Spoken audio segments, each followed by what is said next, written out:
തിരുവനന്തപുരം മുതൽ എറണാകുളം വരെയുള്ള 7 ജില്ലകൾ നാളെ പോളിംഗ് ബൂത്തിലേക്ക് പോവുകയാണ്.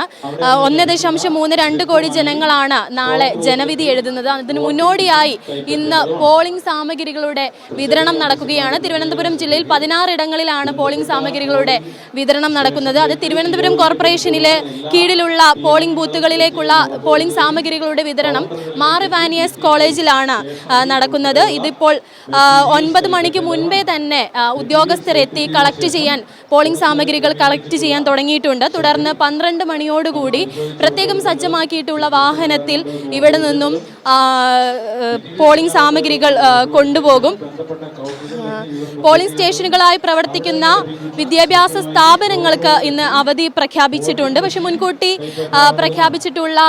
നിശ്ചയിച്ചിട്ടുള്ള പരീക്ഷകൾക്കൊന്നും തന്നെ ഉണ്ടാവുന്നതല്ല. നാളെ 7 മണി മുതലാണ് വോട്ടെടുപ്പ് തുടങ്ങുന്നത്. നാളെ 7 മണി മുതൽ 6 മണി വരെയാണ് വോട്ടെടുപ്പ് നടക്കുക. ഇത് 6 മണിക്ക് മുൻപ് വന്ന് ടോക്കൺ എടുത്തിട്ടുണ്ട് എങ്കിൽ അതിനുശേഷവും നമുക്ക് വോട്ട് ചെയ്യാനുള്ള അനുമതി ലഭിക്കും.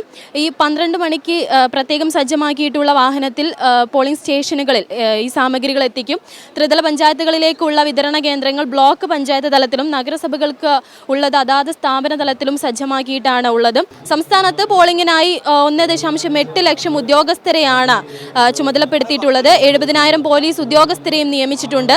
എല്ലാ പോളിംഗ് സ്റ്റേഷനുകളിലും പോലീസ് സുരക്ഷയും പ്രശ്നബാധിത പ്രദേശങ്ങളിൽ പ്രത്യേക സുരക്ഷയും ഒരുക്കിയിട്ടുണ്ട്. തിരുവനന്തപുരം ജില്ലയിൽ 13 പ്രശ്നബാധിത ബൂത്തുകൾ ഉണ്ടെന്നാണ് റിപ്പോർട്ടുകളുള്ളത്. കോവളം, തിരുവല്ലം, വിഴിഞ്ഞം മേഖലകളിലാണ് പ്രത്യേകം പോലീസ് സുരക്ഷ ഒരുക്കിയിട്ടുള്ളത്. ഇവിടെയാണ് 13 പ്രശ്നബാധിത പ്രദേശങ്ങളായിട്ട് കണക്കാക്കുന്നത്. ഇവിടെയെല്ലാം തന്നെ അധിക പോലീസ് സേനാ വിന്യാസം ഉണ്ടായിരിക്കുന്നതാണ്. അത്തരത്തിൽ ഇന്ന് നിശബ്ദ പ്രചാരണമാണ്. പോളിംഗ് സാമഗ്രികളുടെ വിതരണം ഇതിനോടകം തന്നെ തുടങ്ങിക്കഴിഞ്ഞു. ഇനി ഏതാനും മണിക്കൂറുകൾ മാത്രമേ ഉള്ളൂ 7 ജില്ലകളിൽ നാളെ ജനങ്ങൾ പോളിംഗ് സ്റ്റേഷനുകളിലേക്ക് എത്താൻ.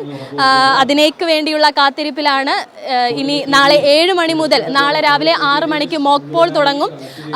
പ്രത്യേകിച്ച് പ്രശ്നങ്ങളൊന്നുമില്ല എന്ന് ഉറപ്പാക്കിയതിനു ശേഷം മാത്രമാണ് 7 മണിക്ക് വോട്ടെടുപ്പ് തുടങ്ങുക.